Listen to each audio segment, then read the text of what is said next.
أعوذ بالله من الشيطان الرجيم بسم الله الرحمن الرحيم نحمده ونصلي على رسوله الكريم.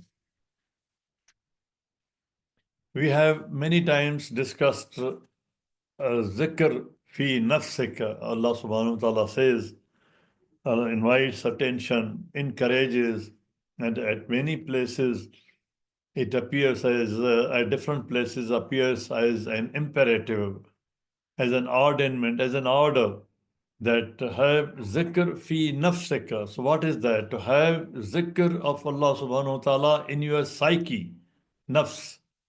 Nafs is psyche, in your personality, in your person, within your person, within your mind, in your thinking. So these are all different aspects of fi nafsika.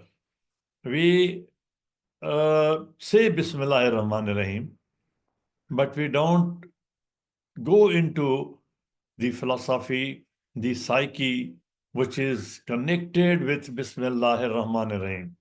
Last week, we had discussed some aspect of the psyche of Bismillahir Rahmanir Rahim. Today, we are continuing with that. I'm not going back to those points that I'm continuing further. When we say submission of will to Allah, why Ibrahim alayhi salam submitted his will to Allah subhanahu wa ta'ala, and why in fact Allah subhanahu wa ta'ala asked him, do you submit? And he said, yes, I submit. I submit willingly. I submit fully. And last time we discussed this, Bismillahir Rahmanir Rahim, in fact, is demanding submission of will to Allah subhanahu wa ta'ala. Synchronization of Shah with the Shah of Allah subhanahu wa ta'ala. Synchronization of will to Allah subhanahu wa ta'ala. But in this case particularly, submission of will to Allah subhanahu wa ta'ala. When we say Bismillah, it means that it's not mine, personal, anything. I don't have authority. I don't have power. It is bi-izn Allah. It is bi-Shah Allah. It is bi-ism Allah. So what is the meaning of what is the psyche of this submission of will to Allah subhanahu wa ta'ala? Submission of will basically means submission to the authority of Allah subhanahu wa ta'ala. That I submit to the power of Allah subhanahu wa ta'ala. I don't have the power. I don't have authority. I don't have even the authority of choice. It is all which is granted. But even that choice which He has given, I am submitting to Him. He will select something better for me. He will guide me to select something better. And last time we had discussed Hadith Qudsi, which Allah subhanahu wa ta'ala says that you have a desire for something, but I also have a will for you. I have something in my Shah for you. If you submit to me, then I'll not only give you what you desire, but I'll give you much more than what I will. This was the Hadith Qudsi which we had discussed last time. So what is the submission of will? It is submission to the authority of Allah. The psychology shows, the psychologists agree, and they say that submission to authority may be submission to real authority or even a perceived power. Human beings who don't know, who don't believe in Allah, and in the dark periods, in the dark ages, during the dark times, when person doesn't know Allah, those who don't know Allah, or those who don't believe Allah, they also in times of need, in dire need, when they are in danger, they call to Allah subhanahu wa ta'ala. They call to the perceived power. So basically, knowing the authority, whether it's a real authority or whatever it is, even if that feeling is not there, that understanding is not there, there is something in the psyche, fi nafsika, which compels the person to submit his own will, to the will of the authority, the higher authority, the authority which has created everything. So when we say Bi-Ismi Allah, we are in fact those who believe, they submit to the authority in which they believe. But those who don't believe, they submit even psychologically to the authority, or those who perceive some power as the authority, they submit to him. Even submissions and offerings in the name of Allah are to Allah. Submission of an offering to Allah. Quran tells us that people make the offerings in some other names to some other authorities, for some other authorities, and they don't submit in the name of Allah. But for those offerings also, it is not only the submission of thought, submission of mind, submission of action, and submission of all sacrifice, all offering, anything a votary offers. All that offering has to be to that authority. Submission of will covers these three things: the mind, the deed, and anything, any physical thing or any other service which a votary can offer or is offering, that is also offered only in the name of Allah. That is why we say in the name of Allah. And Allah subhanahu wa ta'ala says, when you not only that, when you offer a service or any sacrifice, but even you slaughter an animal for your own self, you want to eat it, then you have to do it in the name of Allah, for Allah, to Allah. You have to submit to Allah. This brings us to something which we had last time referred. I had referred to La ilaha illallah, and I said that the second part of La ilaha illallah is Bismillah. It is the philosophy of Quran, the philosophy of Bismillah. When we say La ilaha, there is no other authority, there is no other power worthy of worship in whose name we may be able to offer any service, any sacrifice, any worship, anything which we may offer. There's nothing worthy of it to which we can offer. But there is one, that is illallah, Allah.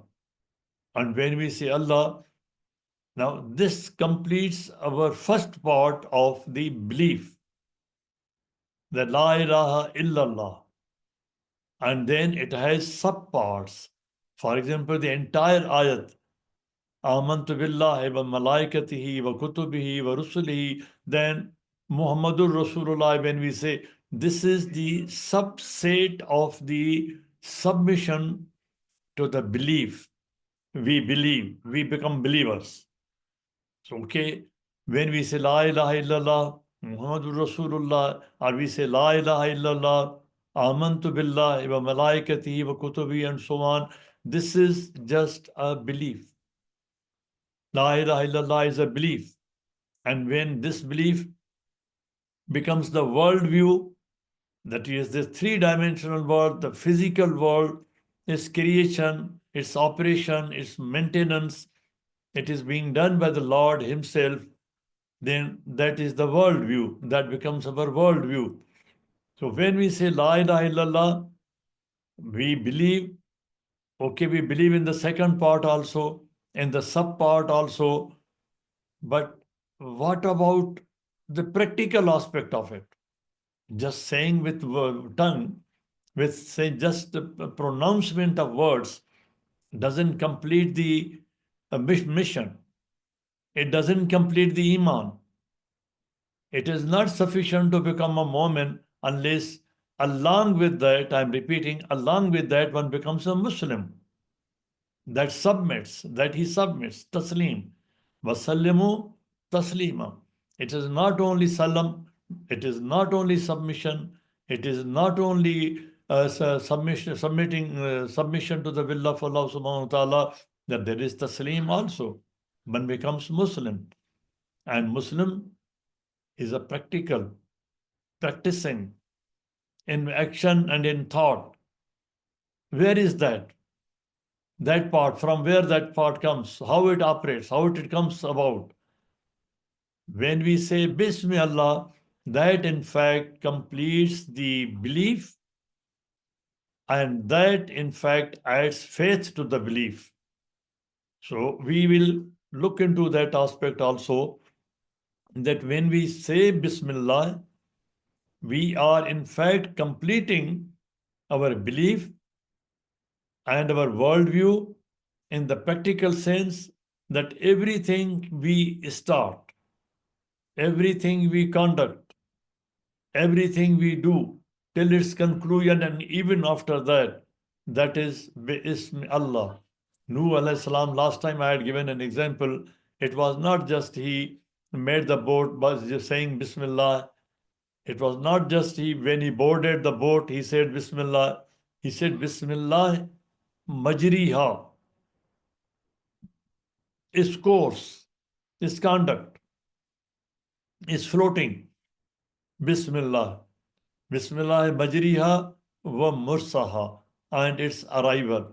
When we get down from the boat, and even after that, the action, the belief, the faith, the continues. And we need the support of Allah subhanahu wa ta'ala, we need the guidance of Allah subhanahu wa ta'ala, and we need success from Allah subhanahu wa ta'ala. To this part, I'll come back again. Now, here at this point, when we say this La ilaha illallah, and that in fact saves us from all the superstition, from all the idols. A person came to the Prophet, peace be upon him. He said, I want to be a Muslim. I want to be a believer. So Prophet, peace be upon him, told him that before you say La ilaha illallah, tell me, what are you wearing in your around your neck? He was wearing an amulet. He said, remove it. Unless you don't remove your superstition, that this taweez, this amulet can save you, can help you, can protect you, you cannot become a Muslim. He had to remove it before saying La ilaha illallah. So saying La ilaha illallah, rejects the superstition and polytheism both. Once we have done that, but what are we doing today? We say La ilaha illallah all the time, most of the time, and even you will find some people, their lips are all the time moving 24 hours, that they say things that they are doing zikr. La ilaha illallah, la ilaha illallah, but in their action there's no Bismi Allah. They, while their lips are moving, we can see, even feel the movement of their lips, that they are saying La ilaha illallah, but they are telling lies. They are doing misdeeds. They are committing sins. They are drinking. They are committing other things. So it is not translated into the action which is so purified, which is acceptable to God, and as He has directed us, as He has ordered us to do. So the second part is missing.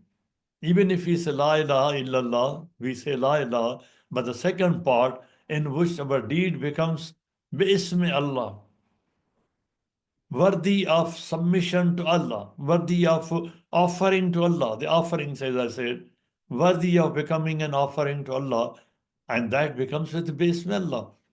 We can slaughter an animal, but it is not worthy of being an offering to Allah unless we slaughter it in the name of Allah, Bismillah. We may say La ilaha illallah, but we don't slaughter our nafs, slaughter our deed, purify our deed, Bismillah, so that it becomes worthy of offering, worthy of worship, worthy of following the direction of Allah subhanahu wa ta'ala, following His guidance. These are two aspects. As I said, I'll come back to this again. So when we say Bismillah, we basically reject the superstition and polytheism now in practice. When he had said La ilaha, it was belief, we rejected it in our mind, in our perception, in our conception, but now we are rejecting it in our deed, practically. Polytheists used to attribute different powers and functions to their different idols and gods. There was a god for different actions, different gods for different actions. It was customary in Arabia before Islam that people used to start everything with the name of their own gods, in the name of their own saints. For example, today you find in West that people have saints for different cities, different saints for different cities, and they do many things in the name of their saints. That their saint will protect their city, they will protect their name, then the saint will accept their deeds. Similarly, they had idols, different idols for different works, and Allah subhanahu wa ta'ala has pointed out to that people had that superstition, and there are ayat about it. We are not going into those details of the ayat, but I'm simply going to that part which is explanatory, that what does it mean? When one starts with Bismillah, it means he negates and rejects all superstition, which we have otherwise in our perception rejected when we say La ilaha illallah. It rejects the idols and so-called forces and recognizes, accepts, and submits to one power, one will of Allah subhanahu wa ta'ala. This is the philosophy of Bismillahir Rahmaanir Rahim, that it now separates physically, practically from the shirk. And it physically separates from all those saints and those idols who were named differently, to whom people used to call. People used to call upon them. When we say La ilaha illallah, as I've already said, and I said I'll come back to it again, La ilaha illallah and Bismillah, these are not two different things. These are two sides of the same coin.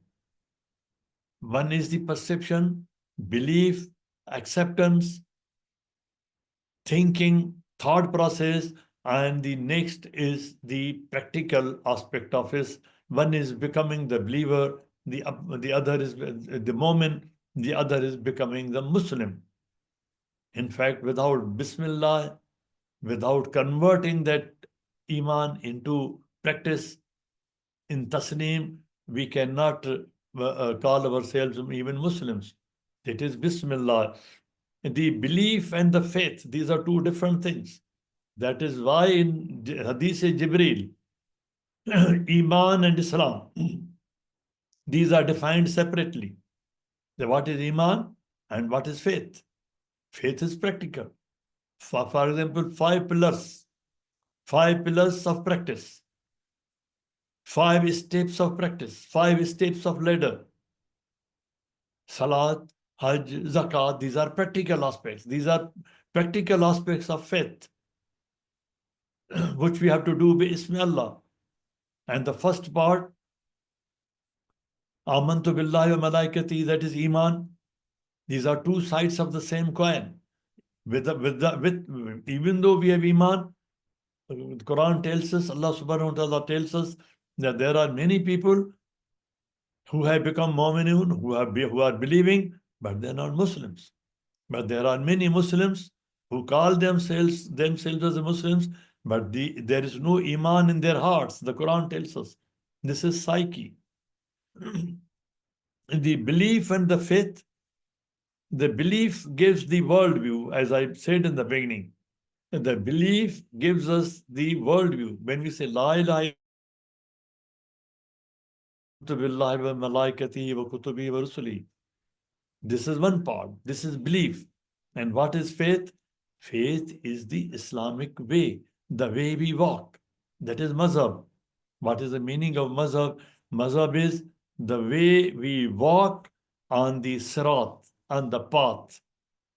And it is minhaj, it is open for everybody. It is not closed. It is not only for the elite, that only the elite can get onto this expressway or a motorway. It is an easy access, open access road. It is minhaj. It is open. And anybody can take on this Sirat wherever he is. And when the call is there, irji ila rabbik, come back wherever you are. You can get on this highway from any access, from any point. You don't have to go forward to get to find an exit or an interchange to get on this highway. It is minhaj, it's open. To get on this Sirat, and the way you walk on it, that is mazhab. And that is one only, but we have divided it into different mazahib. It is only one way, the way Prophet peace be upon him explained in the Hadith Jibreel, the Islamic way. The worldview is given basically by La ilaha illallah, and the faith Islamic way, the way that we walk is tied to Bismillah, that everything has to be worthy of offering to Allah, submitting to Allah, will of Allah. We cannot say that we are submitting a bottle of wine to Allah. It has to be worthy of it, which can in fact be submitted with invocation of Bismillah. My action is Bismillah. It's not sin which I'm submitting.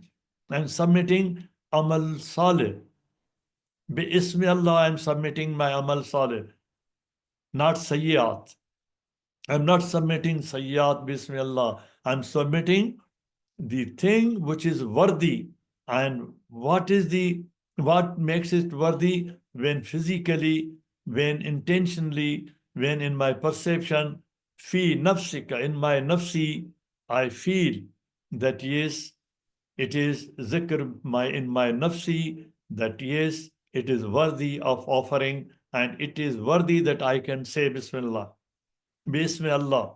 I start with in the name of Allah. It is the Islamic way, the best and the most beautiful way. Bism is, as we had already discussed, invoking the Ism al-Azam of Allah subhanahu wa ta'ala, the most beautiful. There is another philosophy in this. It is Lillahil Asma'ul Husna. In one seminar, I said somebody was all the time saying Asma'ullahul Husna. There's difference in it. Why Allah subhanahu wa ta'ala has repeated? It's not at one place, it is at couple of places which says Lillahil Asma'ul Husna. So what is the difference between Asma'ullahul Husna and Lillahi Asma'ul Husna? It's a separate topic. It will take a lot of time to explain. But the main point is that when we say Asma'ullahul Husna, it limits its meaning. But when we say Lillahi Asma'ul Husna, every lofty asma, every lofty sana, hamd, alhamdulillah, every lofty hamd in every ism which we can perceive in the universe, in beauty, in creation, in anything which we can perceive, not only the small thing, but the lofty, the biggest, the highest admiration, adoration, praise which we can perceive, it is lillah, only for Allah. Lillahil asma, only for Allah, the lofty asma'ul husna. Everything which has khair, everything which has barakah, everything which has beauty, everything which has any wusat, which is wasi in its beauty, in its barakat and in its khair, in its falah, its loftiness.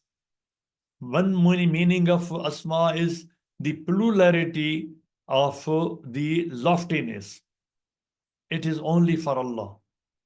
It is synonymous with saying Alhamdulillah, Alhamdulillah. It is only for Allah.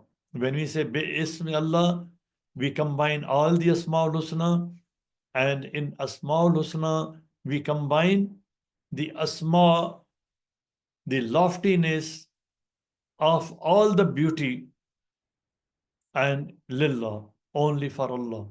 We say Bismillah, Lillah. For the last time we had said that, I had referred to that. It is always man's desire to get the best and the most. This is also part of psyche. It is the desire and the psyche of a man, human being, that he desires khair. He wants ahsan. He wants beautiful. He wants most beautiful. He wants most of everything, the best of everything, the best of both worlds. He would like to get it with all possible ease and comfort. Without doing anything, he would like to have everything. With all the comfort and with all the ease, he would just like to desire and get it. Whether he desires, whether he strives for it or not, but still he will desire to get it. This is in his nature. This is in his nature to desire like that. And that becomes easy in this easy formulation. Bi-ismi Allah. Allah, Asmaul Husna, Lillahi Asmaul Husna. But it all depends upon how much I am ingrained, I am entrenched, I am enrooted, I am rooted into the faith and the belief. My rooting in the belief will give me the strength to my stem to stand on it, and that will be that will manifest into my faith. My belief shows itself in my faith, and faith shows itself into the pillars of faith, which are the manifestations, outward manifestations, the rituals of faith. How I work, how I do, that is my faith. Although he knows his own limitations, but still the man, by his very nature, ignores those. He is living in surroundings. He is living in an atmosphere, in an environment. He is living in an environment of in a situation of say kashish sakal. He is living in sakal, in gravity. Ya ayyuha sakalan. Oh, both of you, the jinn and the man, who are subject to sakal. Even jinn is subject to sakal. Even light is subject to sakal. But still he wants everything. He would like to fly against sakal. He would like to fly out of orbits. Ya ma'ashar al-jinn wal-ins in istatatum. In here shows that yes, there is a possibility. You desire it. You should go. You should try this. You should get that force. There are innumerable variables involved in every affair of mundane life. I can't control all the innumerable variables around me. The best way is to submit who is the master of Asmaul Husna. Lillahi Asmaul Husna. To submit, if I want the loftiness of all the khair of Allah subhanahu wa ta'ala, the beauty of which Allah subhanahu wa ta'ala has created, then I have to submit to him. Bismillah. This is the easiest way, but it requires a comprehensive faith. Bismillah requires not only the comprehensive faith, but it requires in continuity the practicality of the belief into faith. Bismillah, which becomes worthy of offering, worthy of submission, which makes my will, which I am going to submit, it makes worthy my sajda. It makes worthy. If it is not worthy, then all the prostrations are useless. Most of them, in fact, in ultimate analysis, all of them, all of the men, all of these things, all these variables are out of the limited capacity of man to handle all by himself. Man cannot handle everything himself, all by himself. He has to submit to will, to some authority. And that is why the Research in the caves, when the man was living in the caves as hominid, even before Homo erectus, they have seen paintings, they have seen objects there, which show that man was believing in some authority and man was submitting his will to some authority because it is in fi nafsihi, it is in his nafs, it is in his psyche to submit to the authority.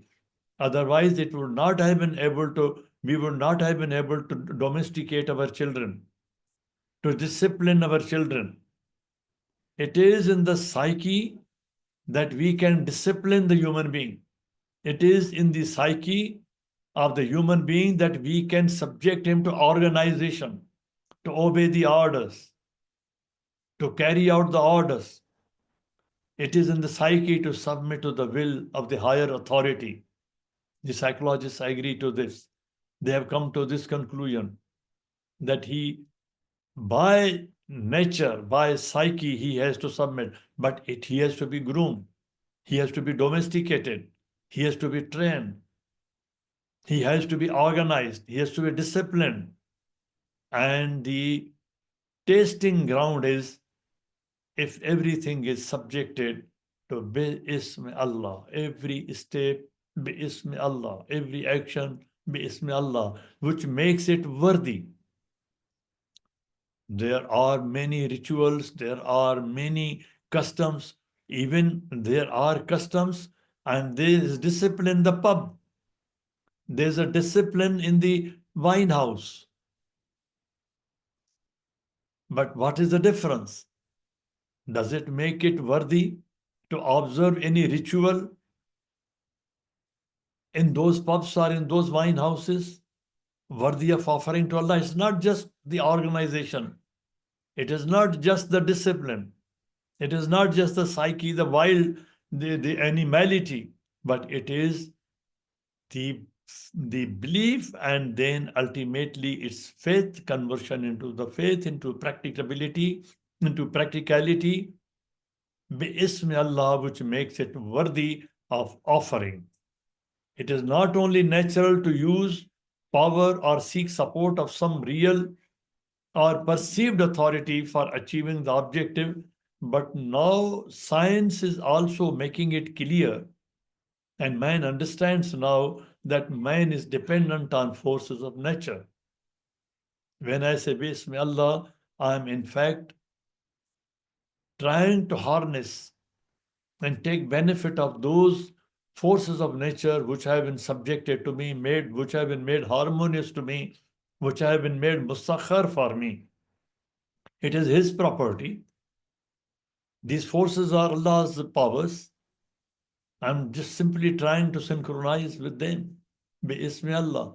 However, science at the same time gives the good news, and it is a good news for everybody, that all these forces are at work for man. They are mustakhar. We simply have to submit. Submit in this sequence. La ilaha illallah, the belief, and then we align our worldview into the practical aspect with Bismillah, that every step, everything, every thought, every deed becomes worthy. That is why every kasab, every deed, every earning, according to Islam, according to Quran, according to the Prophet, according to Allah subhanahu wa ta'ala, is ibadat. Is ibadat. Because we make it when it becomes worthy of offering. If it is worthy of offering, bi-ismi Allah, every step is ibadat. Subhana rabbika rabbil izzat amma yasifuna wa salamun ala al-mursaleen walhamdulillahi rabbil alameen. اللهم صل وسلم وبارك على سيدنا محمد وعلى آله وصحبه. اللهم اهدنا فيمن هديت وعافنا فيمن عافيت وتولنا فيمن توليت وبارك اللهم لنا فيما أعطيت وقنا واصرف عنا شر ما قضيت. اللهم ادخلنا برحمتك في عبادك الصالحين. اللهم اخرجنا من ظلمات الجهل والوهم إلى نور العلم. اللهم علمنا ما ينفعنا وانفعنا بما علمتنا وزدنا علما. اللهم اجعلنا ممن يستمعون القول فيتبعون أحسنه. اللهم أوزعنا أن نشكر نعمتك التي أنعمت علينا وعلى والدينا وأن نعمل صالحا ترضاه. اللهم اصلح لنا في ذريتنا إنا تبنا إليك وإننا من المسلمين. Oh Allah, spread your mercy upon us, shower us with your blessings, increase our knowledge, grant us forgiveness, and reward us with the company of the prophets in the Firdaus al-A'la. Oh Allah, forgive our parents and all our friends and relatives who have passed away. Oh Allah, make their graves a garden from heaven and grant them the Firdaus al-A'la. Oh Allah, we have many of our friends and relatives who are sick. Oh Allah, we have our son Ma'raj, our daughter Aishawani, our brother Akram. Oh Allah, grant to all of them full and speedy recovery. Oh Allah, we know that there is no cure but yours. Oh Allah, grant them a cure that leaves no ailment or injury. Oh Allah, guide our children, protect them, and make them righteous. Oh Allah, we seek from you all of the good, whether we know it or we don't. And we seek your refuge from all evil, whether we know it or we don't. Oh Allah, we ask you in every name you have elected for yourself that none of us leave this gathering, but his pains have been relieved, his worries have been removed, his debts have been paid, his weaknesses have been concealed, his sins have been forgiven, and his needs have been fulfilled. سبحان الله وبحمده عدد خلقه ورضا نفسه وزنة عرشه ومداد كلماته. سبحان الله وبحمده عدد خلقه ورضا نفسه وزنة عرشه ومداد كلماته. سبحان الله وبحمده عدد خلقه ورضا نفسه وزنة عرشه ومداد كلماته. والعصر إن الإنسان لفي خسر إلا الذين آمنوا وعملوا الصالحات وتواصوا بالحق وتواصوا بالصبر. وآخر دعوانا أن الحمد لله رب العالمين والصلاة والسلام على خير المرسلين. اللهم صل وسلم وبارك على سيدنا محمد وعلى آله وصحبه والسلام عليكم ورحمة الله وبركاته.